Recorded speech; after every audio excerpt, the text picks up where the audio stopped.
What is the most disgusting secret you're hiding right now? We had a candy corn counting contest in like 4th or 5th grade where you guess how many are in the big jar.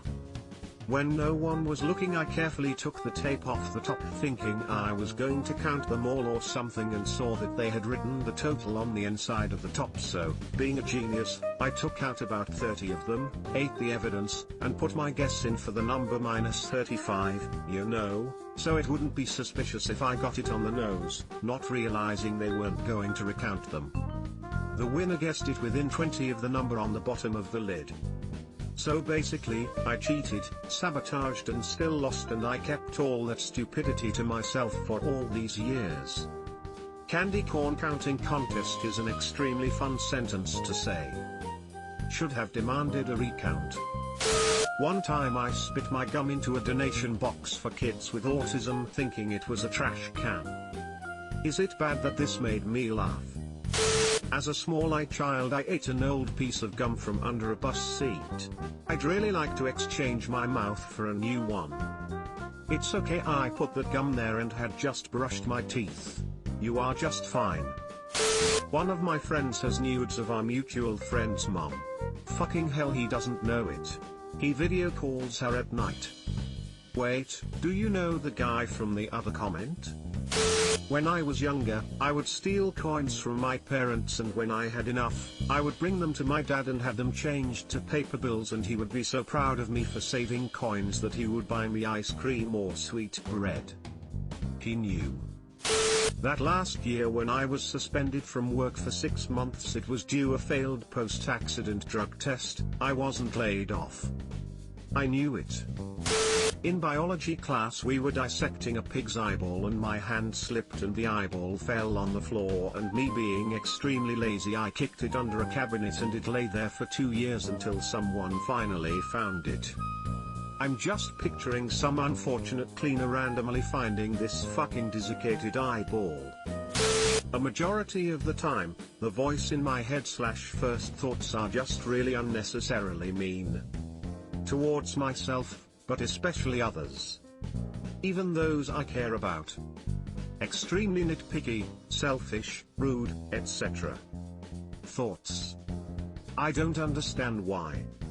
Sometimes it leaks out into the real world on its really bad days, and I'm just an ass. It makes me feel pretty bad about who I am as a person sometimes. Because I really just want to be a lovely person and think the best about others. And I don't feel like a good one very often because of these thoughts. I guess maybe meant nasty equals disgusting, but it feels disgusting to me some days. Edit. I truly appreciate everyone's suggestions and information, thank you very much. Someone's mom once said, you are not your first thoughts, you are the ones that correct them. Your first thought is what you have been conditioned to think. Your second thought defines who you are. Did you grow up with a critical or mean parent possibly? If you think something mean, just stop your brain and say, no, that's not fair to them, and here's why. If you say something mean, just apologize right then and say that was unacceptable.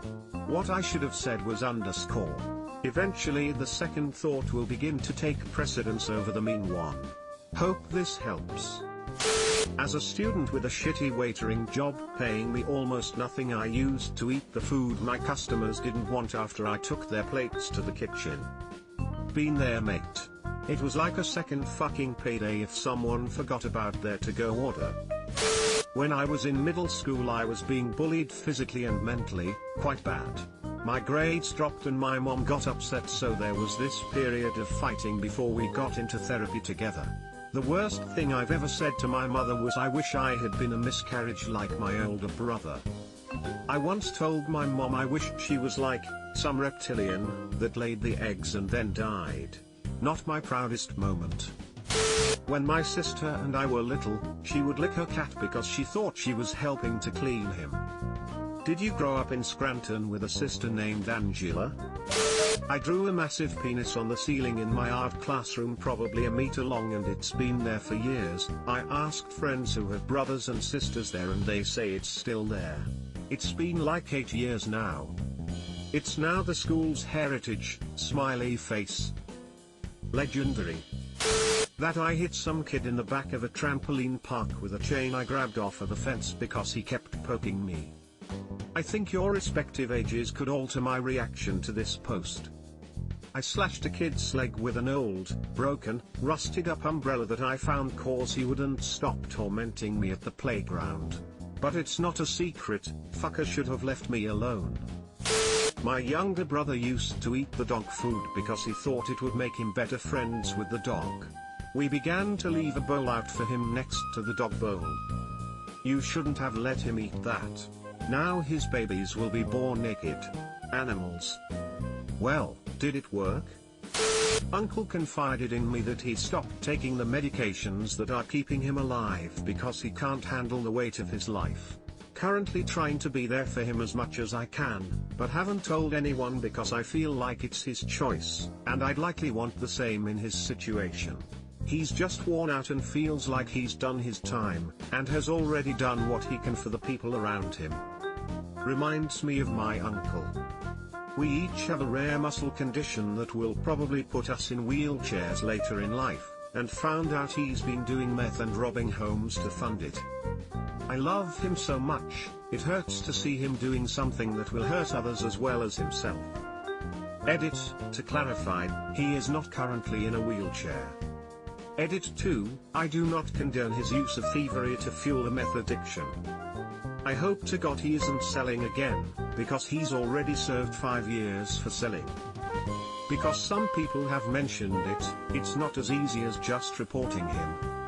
I'm not exactly told when he breaks and enters, as far as I know it's only happened once, and his parents, my grandparents, just bail him out. Sorry for the initial comment not being too clear. I need to be spending my time applying for jobs after I got laid off in April, but it's so overwhelmingly hopeless that I can't make myself do it. My field is collapsing in on itself and I'm being sent rejection letters from retail jobs. I've been telling people about all the jobs I'm applying for, but really I'm just not. Maybe try something else. I got a job this summer as a seasonal park ranger, gave me some time to figure out my next move. I occasionally went to a convenience store when I was a kid to buy some stuff that my parents ordered me to get for home. They almost never gave me allowance at the time, so there was that brand of Jello candy which was in a wrapper. I'd open it a little and take from the candy every time I visit that store. One time, I got caught and a worker there accused me of stealing, and when he searched my pockets, he found nothing, although I was storing some in the same pockets that he had searched. It was a close call. My younger sister was with me at the time. I felt disgusted from myself back at the time, and since then, I never stole anything under any circumstances. A buddy of mine had a wife that used to be a stripper. She ended up leaving him for one of her patrons. Before she left him, she was impregnated by him, my buddy. She ended up marrying the guy she left him for, and the newish dad is basically raising his kid. I'm still friends with both of them on Facebook since I was cool with both of them, and her son definitely looks like him. This was maybe 7 to 8 years ago. I just shut the fuck up about the whole situation. I have a somewhat similar story, except no stripping and some roles were reversed. My buddy's girlfriend cheated on him with another guy and they broke up. But she would still call him and they'd hook up. At the same time she had began dating a different guy, different than the one she had cheated on my buddy with. A few months later, she's pregnant and freaking out. I was similar to you in that I was friends with her and also my buddy. I was sort of their liaison in all of this. We were young and stupid, teenagers, and making life-altering decisions. Eventually it was decided that she would go with the new guy and just pretend everything is normal. My buddy was young and immature and had many problems at the time and agreed to the tacit arrangement. The problem is the child looks nothing like the guy she eventually married and is a spitting image of my buddy. My buddy now regrets it deeply and wishes he could be a part of the kid's life, but they all agree it wouldn't be healthy for the kid. My buddy met the kid before as a friend of the lady, but I have a feeling as he gets older he might be suspicious. Life is crazy. When I was 10, I used to dance nude in the balcony after a bath just to piss of my mom. Genius. I'm in a lot of debt and it's potentially going to ruin my relationship. I've been there, man. I'm almost on the other side of it now. I'll be debt-free by November when my first child is born. Look up a credit counseling service in your area. That's what I did. My quality of life has gone up so much it's incredible. Subscribe for more hot Reddit takes in your inbox, guaranteed.